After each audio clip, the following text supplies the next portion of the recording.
গরমে ঠান্ডা ঠান্ডা ডেজার্ট খেতে চাইলে এই রেসিপিটা বানান, সবাই খুব পছন্দ করবে।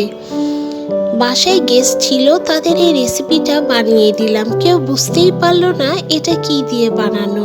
নিমিষেই প্লেট খালি হয়ে গেল। তো চলুন দেখে নেওয়া যাক আজকের এই মজার রেসিপিটা। আশা করছি সবাই খুব পছন্দ করবে আজকের এই মজার ডেজার্ট রেসিপিটা। এখানে আমি 1 টেবিল চামচ পরিমাণ চিনি অ্যাড করে দিচ্ছি এবং চিনিটাকে আমি খুব ভালো করে ক্যারামেল করে নিব। দেখুন বন্ধুরা, এটাকে আমি একদম লো হিটে ক্যারামেলটাকে তৈরি করে দিচ্ছি। চিনিটা আমার গলে গিয়েছে। এখন চুলা থেকে নামিয়ে আমি সরাসরি গরম অবস্থায় ক্যারামেলটাকে ঢেলে দিচ্ছি মোল্ডের ভিতর।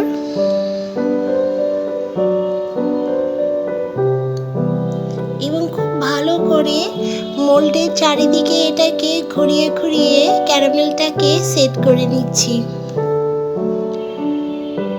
ক্যারামেলটা আমার সেট করা প্রায় হয়ে গিয়েছে। এখন এটা ঠান্ডা করার জন্য এটাকে রেখে দিব।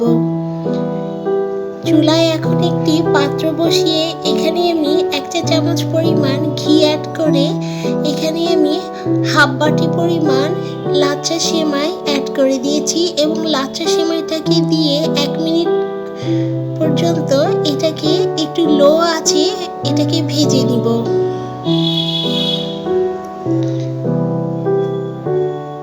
দেখুন বন্ধুরা, এটা আমার ভাজা হয়ে গিয়েছে। এখন আমি একটি মিশ্রণ তৈরি করে নিব। এখানে আমি 2টো ডিম নিয়ে নিয়েছি এবং দেখুন বন্ধুরা, একটা ডিমে ডাবল কুসুম ছিল। কতটা আশ্চর্য পরিমাণ এই ডিমটার ভিতরে ডাবল কুসুম ছিল এবং এই ডিমটার মধ্যে একটা কুসুমই ছিল। এখন আমি এই ডিমটাকে খুব ভালো করে গুলিয়ে নিব।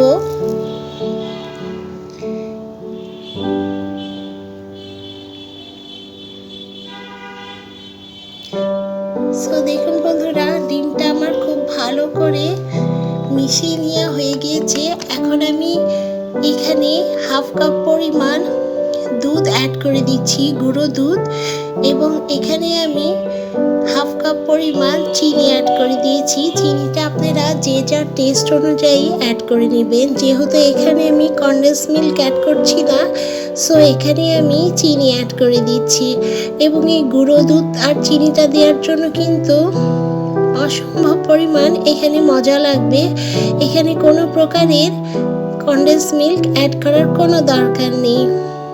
সো দেখুন বন্ধুরা, মিশ্রণটা আমার একদম রেডি হয়ে গিয়েছে।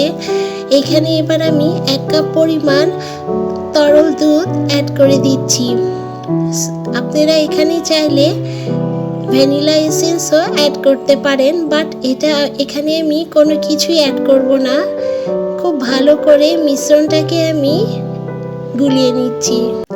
ক্যারামেলের উপর এখন আমি ভাজা সেমাইগুলো দিয়ে দিচ্ছি। পুরোটা সেমাই আমি এভাবেই ক্যারামেলের উপর দিয়ে দিব।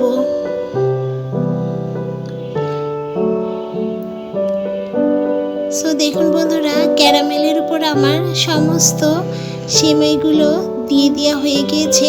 এখন আমি এই মিশ্রণটাকে ঢেলে দিব।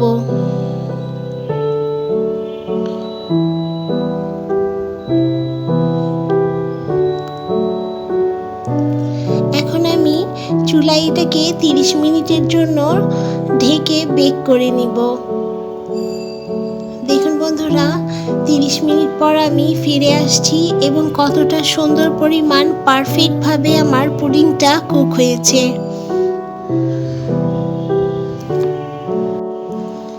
জাস্ট আধা ঘন্টা এটাকে বেক করলেই হয়ে যাবে। পুডিংটাকে পুরোপুরি ঠান্ডা করে নিয়েছি। এখন একটি ছুরির সাহায্যে এটাকে চারিদিকে ছাড়িয়ে নিব এবং এই পুডিংটাকে মোল্ড আউট করে নিব।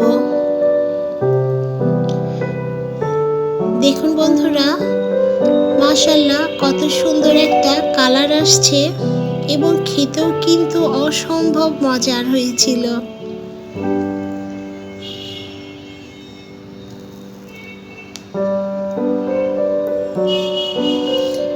আমার চ্যানেলে যারা নতুন এসেছেন, ভিডিওটার কোনো অংশ যদি ভালো লাগে লাইক দিয়ে চ্যানেলটি সাবস্ক্রাইব করবেন।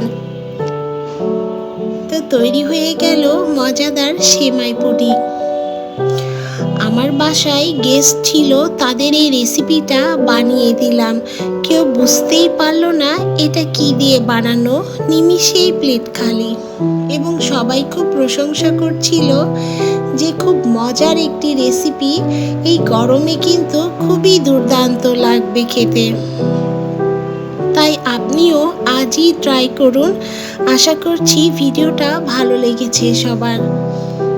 তো সবাই ভালো থাকবেন, সুস্থ থাকবেন এবং সাবধানে থাকবেন। আল্লাহ হাফেজ।